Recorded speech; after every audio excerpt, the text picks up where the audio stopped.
দুপুর 2টায় match venue পিসারা ওভালে অনুশীলন করার কথা রয়েছে টাইগারদের। গল টেস্টে পরাজয়ের স্মৃতি ভুলে শততম টেস্টকে স্মরণীয় করতে মুখিয়ে আছেন ক্রিকেটাররা।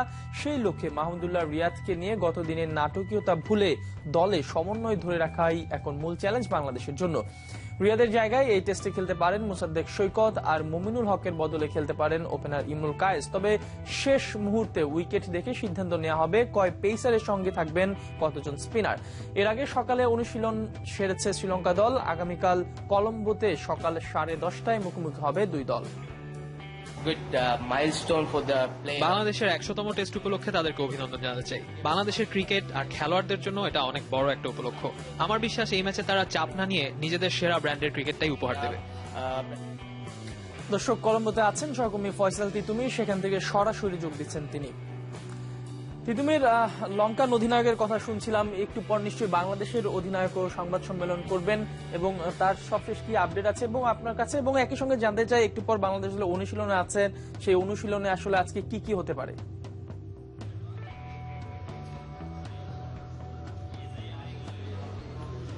সবুজ, প্রথমেই জানিয়ে রাখি যে কিছুক্ষণ আগে কিন্তু কলম্বোর পিসারা ওভালে একটা হালকা বৃষ্টি হয়ে গেছে এবং গত 2 দিন ধরেই আসলে আমরা এটির সঙ্গে পরিচিত।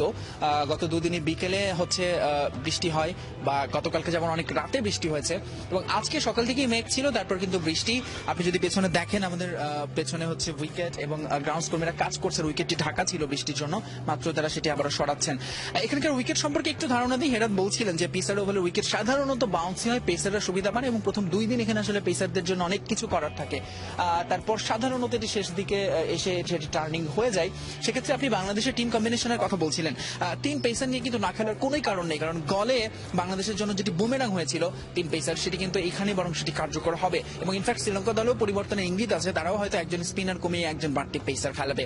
বাংলাদেশের অনুশীলন শুরু হবে আসলে 2:15 মিনিটে স্থানীয় সময় হচ্ছে। মুশফিকুর রহিম কথা বলবেন প্রেস কনফারেন্সে, মানে আর ঠিক 20 মিনিট পরে, আর তারপরে আসলে তারা অনুশীলনে নামবেন। এবং অনুশীলনে আসলে যেটি হবে যে 100তম টেস্ট ঘিরে সবাই ক্রিকেটাররা একটু বাড়তিভাবে চার্জড হয়ে আছেন সবাই। সেজন্য আজকে অনুশীলনেও নিশ্চয়ই সবাই চাইবেন যে রিয়াদের যে ইস্যু সেটিকে পেছনে রেখে শুধুমাত্র এই ম্যাচের জন্য নজর দিতে। তিতুমির, আপনাকে অসংখ্য ধন্যবাদ আমাদের সঙ্গে যোগ দেওয়ার জন্য। দর্শক, এদিকে বাংলাদেশের 100তম টেস্টকে ঘিরে বাড়তি আবেগ ছুঁয়ে যাচ্ছে দলের হেড কোচ সেনেকা হাথুরু সিংহেকেও।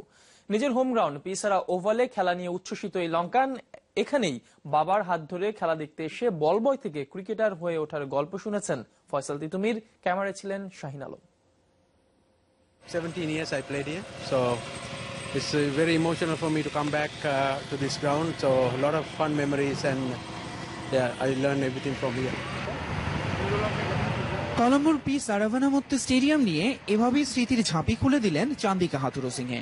1982 সালে এই মাঠে শ্রীলঙ্কা যখন তাদের ইতিহাসের প্রথম টেস্ট খেলে, হাথুরুর বয়স তখন সবে 14। Sri Lanka played their first test match in this venue. এই মাঠে শ্রীলঙ্কা যখন তাদের প্রথম টেস্টটা খেলছিল, আমি তখন বাবার হাত ধরে খেলা দেখতে এসেছিলাম। আর ম্যাচের 3য় দিন আমি ওই স্কোরবোর্ডের ওখানে বল বয় হিসেবে কাজ করেছিলাম। I fielded as a ball boy over there. সেই শুরু। এরপর দীর্ঘ 17 বছর হাথুরু জড়িয়ে থাকেন এই ক্লাবের সাথে। অধিনায়কের দায়িত্ব পালন করেছেন। Not only Muralidharan, Champaka Ramanayaka. অনেক ক্রিকেটার উঠে এসেছে এখান থেকে। চাম্পাকা রামানায়কে থেকে শুরু করে হেরাত, লাকমালরা খেলেছে এখানে। আর আমি খুবই ভাগ্যবান ছিলাম যে মুরলীধরন আমার অধিনায়কত্বে খেলেছে। Fortunate enough to be the captain of Murali when he. এই 48 বছর বয়সে দাঁড়িয়েও কোনো কিছুই ভোলেননি হাথুরু, তেমনি আবার এখানকার মানুষও ভোলেনি তাকে। তাই তো কলম্বোয় এসে টাইগারদের নিয়ে ভীষণ ব্যস্ত এই কোচকে প্রায় এমন আলাদা সময়ও দিতে হচ্ছে। যেখানেই যান পরিচিত মুখের তো আর অভাব নেই, আর নিজের প্রিয় ভেন্যুতে টাইগারদের 100তম টেস্ট নিয়ে আনন্দেরও যেন শেষ নেই তার। I'm very happy about it because আমি খুবই খুশি বাংলাদেশ তাদের 100তম টেস্ট খেলছে, আর আমি সেই দলের সাথে আছি, এবং সেই ম্যাচটা আবার হচ্ছে আমারই হোম গ্রাউন্ডে। এটা সত্যিই বিশেষ কিছু। it's always যেখানেই যান শ্রীলঙ্কার জন্য যে সবসময় মন